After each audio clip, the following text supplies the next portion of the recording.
Commission. Again, I'm Will Reisinger here on behalf of the Attorney General's Division of Consumer Counsel.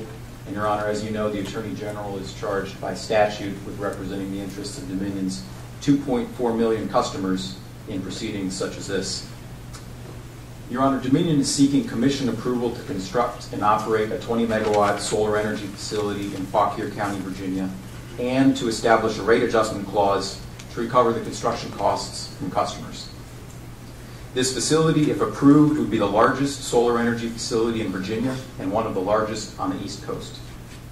And as a preliminary matter, I want the record to be clear that Consumer Counsel supports the development of large-scale solar generation in Virginia, and we have no objection to Dominion adding reasonable cost solar generation to its resource portfolio.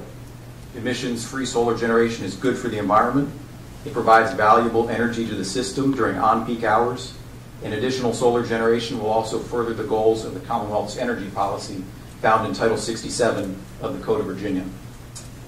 Dominion also makes very clear in its application and direct testimony that the Remington solar facility is, quote, an essential component of the company's plan to comply with the EPA's proposed carbon pollution standard.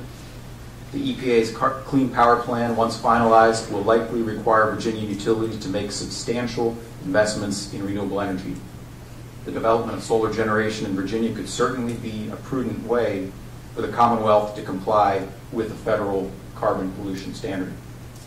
But while as a policy matter we support the development of large-scale solar in Virginia, we have two procedural concerns regarding the specific application and cost recovery proposal that is before the Commission today.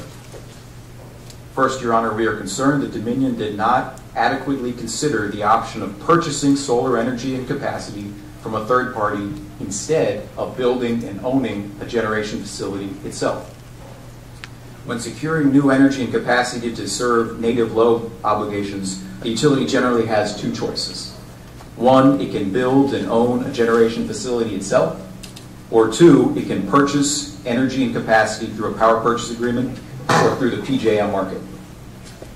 In this case, there appears to be a disagreement about whether it would be more cost-effective for Dominion and consequently for customers to purchase solar energy through a power purchase agreement or to build the Remington facility.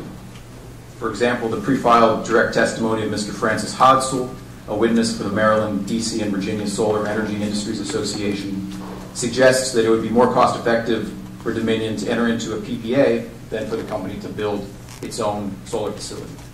Mr. Hodsell's testimony claims that third-party options could be advantageous for customers for a number of reasons. As one example, Mr. Hodsell suggests that competitive solar generators are able to operate with smaller profit margins and therefore may be able to offer lower cost options. And it may or may not be true in this case that a third party could provide Dominion with 20 megawatts of solar energy and capacity at a lower cost than a self-build option. But it's now the law in Virginia that utilities seeking CPCNs must demonstrate that they considered and weighed actual third-party alternatives to building and owning generation facilities. And the Commission has already interpreted this new law and stated that, quote, under the new statute, a CPCN applicant no longer has the option of trying to prove its case without evidence of consideration of actual third-party alternatives in its selection process, unquote. But in this case, it is not clear that Dominion has made a bona fide effort to consider third-party alternatives.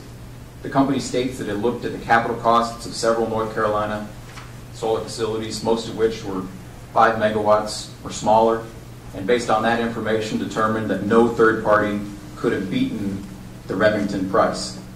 The company also says that it looked at a forecast of PJM market prices and used its strategist modeling tool to determine that no third party could have beaten the Remington price. But the evidence will show that the company did not conduct an RFP, did not conduct any formal solicitation, did not attempt to negotiate terms with any third party, and did not evaluate any actual alternatives. And Your Honor, we heard this morning from a public witness, Mr. McCracken, who is a solar developer. He said that he has, or his organization has 1.2 gigawatts of solar energy under development, that his organization would like to talk to Dominion about entering into a power purchase agreement. You heard him say here today that he couldn't get anybody from the company to call him back. That's not indicative of a company that has meaningfully considered and weighed third-party alternatives to building a generation facility. Your Honor, we know that it's in the best interest of Dominion's shareholders for the company to build generation facilities because it allows investors to receive a healthy return on their investment. But without conducting a formal solicitation and considering actual alternatives, it's not possible to know whether Dominion's customers could have gotten a better deal.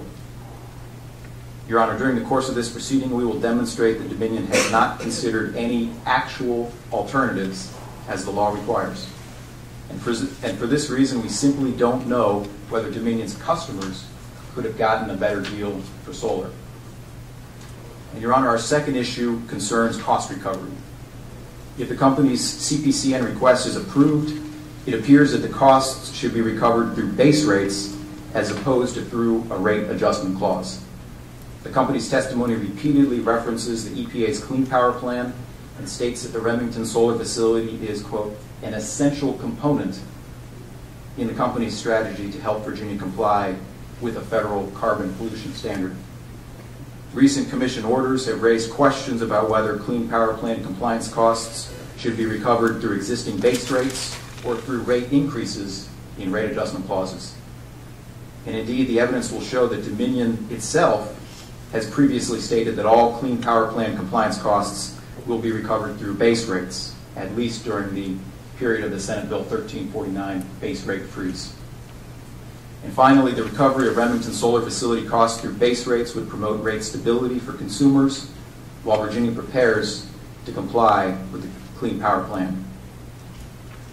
And in conclusion, Your Honor, while we support the development of solar generation in the Commonwealth, we believe there are at least two important procedural issues that the Commission must consider during this case. First, the evidence will show that Dominion has not considered actual third-party alternatives to the Remington solar facility as the law now requires. Second, the evidence will show that if the Remington solar facility is approved, it is appropriate for the costs of the facility to be recovered from customers through the company's base rates. And I thank you for your attention, and we look forward to participating in this case. Great. Thank you very much.